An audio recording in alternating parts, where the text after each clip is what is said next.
saya Muhammad Rachmana dari SMP 1 Colomadu kelas 9D. Video ini saya rancang dan saya dedikasikan untuk Bu Kipti selaku guru mapel ilmu pengetahuan sosial di kelas 9D. Video ini saya bentuk sebagai bentuk penyelesaian tugas praktek, yaitu pembuatan konten tema pendidikan. Dan hal yang akan saya bahas dalam video kali ini adalah demokrasi. Dan pertama-tama, apa sih demokrasi itu? Demokrasi adalah suatu sistem pemerintahan di mana kekuasaan berada di tangan rakyat, baik secara langsung maupun melalui perwakilan yang dipilih dengan pemilihan umum. Dalam demokrasi, prinsip utama yang dijunjung tinggi meliputi kebebasan, kesetaraan, partisipasi warga negara, serta penegakan hukum. Ada beberapa ciri utama di demokrasi sendiri, yaitu pertama adalah satu, kedaulatan rakyat, yang artinya kekuasaan tertinggi berada di tangan rakyat. Dua, pemilihan umum yang bebas dan adil, artinya pemimpin dipilih melalui pemilu yang transparan. Tiga, perlindungan hak asasi manusia, artinya hak dan kebebasan warga negara dihormati. Empat, pemerintahan berdasarkan hukum atau sebutannya rule of law, yang artinya semua orang termasuk pemerintah tunduk pada hukum. Yang terakhir, kebebasan berpendapat dan pers. Hal ini artinya masyarakat bebas menyampaikan pendapat mereka dan mendapatkan informasi. Demokrasi ini bentuknya ada dua, ada demokrasi langsung dan demokrasi perwakilan. Di mana demokrasi langsung ini rakyat secara langsung mengambil keputusan, sedangkan demokrasi perwakilan rakyat memilih wakil untuk membuat keputusan atas nama mereka. Dan yang kedua adalah sejarah demokrasi. Demokrasi ini berasal dari bahasa Yunani, yaitu kata pertama demos yang artinya rakyat dan kratos yang artinya kekuasaan. Hal ini mengacu pada sistem pemerintahan di mana kekuasaan berada di tangan rakyat. Sejarah demokrasi terbentang selama lebih dari 2000 tahun. Berevolusi secara signifikan dari asal usulnya ke bentuk kontemporer. Nah, lalu awal mulanya demokrasi. Konsep demokrasi ini pertama kali muncul tuh di Athena, Yunani sekitar abad ke-6 sebelum Masehi. Warga negara memiliki hak untuk terlibat langsung dalam pengambilan keputusan politik yang dikenal sebagai demokrasi langsung. Cleisthenes dianggap sebagai bapak demokrasi Athena karena reformasi yang dilakukannya yang memungkinkan partisipasi luas dalam pemerintahan. Lalu selanjutnya perkembangannya di Eropa, yaitu Magna Carta 1215. Dokumen ini merupakan tonggak penting dalam sejarah demokrasi, membatasi kekuasaan raja dan menjamin beberapa hak bagi bangsawan. Magna Carta ini menjadi dasar bagi perkembangan sistem parlementer di Inggris. Selanjutnya di Eropa lagi itu Renaissance dan Reformasi. Pada periode ini, yaitu pada tahun 1350 sampai 1600, gagasan tentang kebebasan beragama dan pemisahan antara gereja dan negara mulai berkembang, mendorong pertemuan demokrasi di Eropa Barat. Lalu selanjutnya di abad ke-18 dan ke-19, ada pada revolusi Amerika dan Prancis, memperkenalkan prinsip-prinsip hak asasi manusia dan pemerintahan yang dipilih secara langsung. Konstitusi Amerika Serikat yang diadopsi pada 1788 menetapkan pemerintahan terpilih dengan jaminan hak-hak sipil. Lalu pada selanjutnya gelombang demokratisasi, muncul banyak negara dengan sistem demokratis. Meskipun seringkali terhambat oleh konflik dan diktator, Revolusi 1848 di Eropa menunjukkan tuntutan untuk konstitusi liberal dan pemerintahan yang lebih demokratis. Lalu yang selanjutnya, yang keempat, pada abad ke-20 sampai sekarang. Awalnya pada pasca Perang Dunia, setelah Perang Dunia I banyak negara baru dibentuk, tetapi banyak juga yang jatuh ke dalam kediktatoran. Namun pada tahun 1920-an, demokrasi mulai tumbuh kembali sebelum mengalami kemunduran akibat depresi besar dan munculnya fasisme. Selanjutnya, demokratisasi global. Gelombang kedua demokratisasi terjadi setelah Perang Dingin, ketika banyak negara di Eropa Timur, Asia, dan Afrika beralih ke sistem demokratis pada akhir abad ke-20. Kesimpulan yang dapat didapat adalah sejarah demokrasi menunjukkan perjalanan panjang dari sistem pemerintahan langsung di Yunani kuno hingga menjadi berbagai bentuk demokrasi modern saat ini. Meskipun mengalami banyak tantangan dan kemunduran, prinsip-prinsip demokrasi harus terus berkembang dan beradaptasi di berbagai belahan dunia. Selanjutnya, pembahasan yang ketiga adalah contoh praktek demokrasi. Salah satu contoh dari praktek demokrasi ini adalah demonstrasi damai dan kebebasan berbicara. Misalnya, ketika masyarakat melakukan demonstrasi damai untuk mengekspresikan pandangan mereka terhadap kebijakan pemerintah, seperti demonstrasi menentang rancangan undang-undang yang diyakini bertentangan dengan rakyat. Selama hal tersebut dilakukan secara damai dan dalam koridor hukum, maka hal tersebut menunjukkan bahwa demokrasi menjamin kebebasan berpendapat dan berekspresi. Contoh yang kedua dari praktek demokrasi yaitu debat kandidat dalam pemilu. Debat publik di antara para kontestan dalam pemilihan presiden atau kepala daerah merupakan salah satu cara bagi masyarakat untuk mempertimbangkan visi, misi, dan program kerja para calon pemimpin. Dengan demikian, debat ini akan membuat keputusan yang lebih baik dalam memilih pemimpin. 3. Yaitu ada pada keterbukaan informasi publik. Dalam negara demokrasi, pemerintah wajib untuk transparan mengenai kebijakan dan bagaimana mereka mengelola anggaran negara.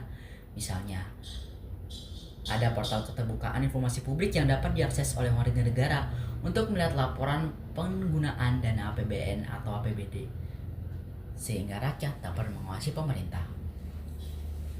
Selanjutnya lagi, praktik ini tidak hanya bisa juga dilakukan di lingkungan sekolah dan kampus melalui pemilihan ketua OSIS atau ketua himpunan secara langsung oleh siswa atau mahasiswa melalui pemungutan suara. Hal ini melatih partisipasi politik sejak dini. Lalu selanjutnya ada musyawarah dalam rapat masyarakat atau desa. Musyawarah digunakan dalam pengambilan keputusan dalam komunitas kecil seperti RT atau desa. Misalnya, dalam rapat warga untuk memutuskan penggunaan dana desa atau peraturan RT RW, keputusan diambil berdasarkan suara terbanyak dengan mempertimbangkan kepentingan bersama. Contoh-contoh ini menunjukkan bahwa demokrasi bukan hanya tentang pemilihan umum, tetapi juga tentang partisipasi aktif masyarakat dalam pengambilan keputusan yang mempengaruhi kehidupan mereka. Jadi pembahasan yang keempat, ini adalah tentang perkembangan demokrasi di Indonesia. Demokrasi di Indonesia telah mengalami perjalanan panjang dan dinamis, yang dimulai sejak era kolonial hingga saat ini. Perjuangan demokrasi tidak terlepas dari pengaruh ideologi, gerakan rakyat, dan dinamika politik nasional maupun global. Hal yang kita akan bahas dalam pembahasan ini akan membahas beberapa fase utama dalam kronologis perkembangan demokrasi di Indonesia, mulai dari masa kolonial hingga tahun-tahun awal kemerdekaan, masa Orde Lama dan Orde Baru, era reformasi hingga tahun 2024. Pada masa kolonial, Indonesia belum mengenal sistem pemerintahan yang demokratis. Namun benih-benih demokrasi mulai muncul melalui pergerakan nasional yang dipelopori oleh organisasi-organisasi seperti Budi Utomo, Sarekat Islam, dan Partai Nasional Indonesia. Organisasi-organisasi ini memperjuangkan hak-hak politik rakyat, termasuk kebebasan berserikat dan berbicara. Pemerintah kolonial pada saat itu, Belanda, hanya memberikan sedikit ruang demokrasi ketika membentuk Volksraad pada tahun 1918. Ini adalah sebuah badan perwakilan terbatas yang didominasi oleh orang Belanda dan tidak terlalu mematikan kepentingan pribumi. Lalu periode awal kemerdekaan demokrasi parlementer 1945 sampai 1959. Indonesia memproklamasikan kemerdekaannya pada 17 Agustus 1945 dan setelah itu memilih sistem demokrasi parlementer. Pemerintah pertama kali menerapkan UUD 1945. Namun kemudian digantikan oleh Konstitusi RIS 1949 dan UUD 1950 yang menekankan sistem demokrasi yang lebih liberal. Selama era ini, Indonesia mengalami kebebasan politik yang tinggi karena berbagai politik berkompetisi dalam pemilihan umum tahun 1955. Namun sistem ini menjadi tidak stabil karena pergantian kabinet yang terus-menerus sebagai akibat dari konfrontasi ideologis antara kelompok nasionalis, Islamis, dan komunis. Lalu selanjutnya ada di periode Orde Lama demokrasi terpimpin 1959 sampai 1966. Ketidakstabilan politik ini mencapai puncaknya ketika Presiden Soekarno mengeluarkan dekret presiden pada tanggal 5 Juli 1959 untuk mengembalikan UUD 1945 dan menggantikan demokrasi parlementer dengan demokrasi terpimpin. Dalam demokrasi terpimpin ini, kekuasaan terpusat di tangan presiden, sementara partai-partai politik dan oposisi diberangus. Demokrasi di era ini dipahami sebagai demokrasi otoriter dengan dominasi ideologi nasionalisme dan sosialisme Soekarno. Namun peristiwa G30 SPKI pada tahun 1965 dan ketidakstabilan ekonomi politik pada akhirnya membawa Indonesia ke masa Orde Baru. Pada masa Orde Baru ini, demokrasi otoriter Pancasila 1966 sampai 1998. Orde Baru melalui Presiden Soekarno menunjukkan apa yang disebut sebagai demokrasi Pancasila sebagai bagian dari sistem demokrasi otoriter yang berorientasi pada stabilitas politik dan pertumbuhan ekonomi. Meskipun awalnya demokratis, yang sebenarnya dianut adalah pemerintahan otoriter one man show, di mana semua partai politik di Indonesia harus diintegrasikan ke dalam 3 partai, yaitu Golkar, PPP, dan PDI. Ada juga pelaksanaan pemilihan umum reguler yang biasanya menjadi tidak adil karena Golkar telah mendominasi dan didukung oleh aparat negara, dan pelanggaran hak asasi manusia dan kebebasan pers yang merajalela, ditambah dengan penindasan terhadap oposisi.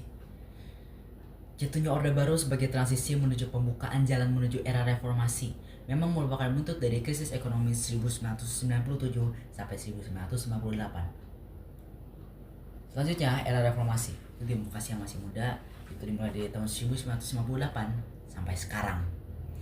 Jatuhnya Soeharto pada tahun 1958 mengantarkan Indonesia ke era reformasi, mengatakan Indonesia yang ditandai dengan perubahan-perubahan mendasar dalam sistem demokrasi, pemilihan umum yang lebih bebas dan adil, kebebasan pers, desentralisasi kekuasaan, dan sebagainya. Amandemen konstitusi dilakukan dengan tujuan memperkuat sistem presidensial dengan peningkatan penguasaan terhadap eksekutif. Untuk pertama kalinya, tahun 2004, pemilihan presiden secara langsung diadakan dan kebebasan sipil yang lebih besar diperoleh. Namun politik identitas, korupsi, dan penyalahgunaan kekuasaan masih menjadi tantangan besar dalam perjalanan demokrasi ini. Selanjutnya, perkembangan demokrasi hingga tahun 2024 ini. Demokrasi Indonesia masih menghadapi berbagai tantangan dan perkembangan hingga tahun 2024. Perjalanan demokrasi akan mengalami momen krusial pada pemilu 2024 dengan meningkatnya peran politik, media sosial, dan generasi muda yang menjadi pemilih kritis. Namun politik uang, disinformasi, dan pelemahan institusi hukum masih menjadi ancaman bagi demokrasi yang masih menjadi masalah. Reformasi hukum, penguatan institusi demokrasi, dan partisipasi publik menjadi kunci demokrasi yang sehat dan berkelanjutan. Pada pembahasan sebelumnya, hal ini dapat kita simpulkan bahwa perjalanan demokrasi di Indonesia telah melewati berbagai fase, mulai dari masa kolonialisme hingga era tahun 2024 ini. Meski mengalami pasang surut, demokrasi di Indonesia terus berkembang dengan berbagai tantangan yang harus dilalui. Untuk menjaga keberlangsungan demokrasi, diperlukan komitmen yang kuat dari seluruh elemen bangsa dalam memperkuat supremasi hukum, kebebasan berekspresi, dan partisipasi politik yang sehat. Demikian, demokrasi Indonesia dapat terus berkembang menuju sistem yang lebih adil, transparan, dan berpihak pada rakyat. Nah, lalu pembahasan yang kelima adalah hambatan yang ingin dilalui untuk membentuk demokrasi. Dalam pelaksanaan demokrasi di Indonesia, terdapat beberapa hambatan yang masih menjadi tantangan hingga saat ini. Beberapa hambatan utamanya, salah satu contohnya adalah pertama yaitu politik uang dan korupsi. Politik uang dalam pemilu masih marak terjadi, mempengaruhi hasil pemilihan dan merusak integritas demokrasi. Lalu korupsi di berbagai lembaga negara melemahkan kepercayaan publik terhadap sistem demokrasi. Yang kedua adalah pelemahan institusi demokrasi. Beberapa lembaga demokrasi seperti KPK mengalami pelemahan baik dari sisi regulasi maupun intervensi politik. Dan sistem hukum kadang kurang independen dalam menangani kasus-kasus yang melibatkan elit politik. 3 yaitu polarisasi politik dan politik identitas. Pemilu sering diwarnai oleh polarisasi yang tajam, memecah belah masyarakat berdasarkan identitas, agama, suku, dan ideologi. Politik identitas digunakan untuk meraih dukungan, tapi berdampak negatif pada persatuan negara. Keempat yaitu kurangnya pendidikan politik. Masih banyak masyarakat yang belum memiliki pemahaman yang cukup tentang demokrasi sehingga mudah terpengaruh oleh hoax dan kampanye negatif. Partisipasi politik seringkali hanya sebatas pemilu tanpa pengawasan aktif terhadap kebijakan pemerintah. 5. Kebebasan pers yang terancam. Meskipun pers memiliki kebebasan, masih ada ancaman berupa kriminalisasi terhadap jurnalis dan pembatasan terhadap media independen. Penyebaran disinformasi dan propaganda di media sosial juga mengganggu demokrasi yang sehat.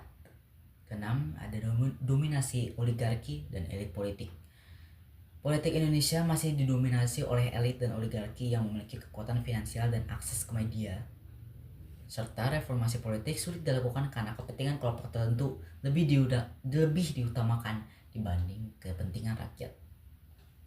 Dalam mengatasi hambatan ini, diperlukan penguatan supremasi hukum, peningkatan literasi politik masyarakat, serta penegakan aturan yang lebih transparan dan adil. Demokrasi di Indonesia masih dalam proses berkembang, dan peran aktif warga sangat penting untuk menjaganya. Dari hal-hal yang sudah saya jelaskan sebelumnya, saya mengajak teman-teman kerjasama untuk memperkuat demokrasi Indonesia. Demokrasi bukan hanya tentang memilih pemimpin, tapi juga tentang bersuara, berdiskusi secara sehat, dan menghargai perbedaan. Semoga partisipasi aktif kita dalam pemilu, penyebaran informasi yang benar, dan pengawalan kebijakan yang adil dapat membawa perubahan bagi bangsa ini. Jangan biarkan sikap apatis membunuh hak dan tanggung jawab kita sebagai warga negara. Suara kita adalah kekuatan, dan masa depan Indonesia ada di tangan kita. Mari kita tunjukkan bahwa generasi muda peduli dan siap membangun negeri. Sekian untuk video saya, terima kasih.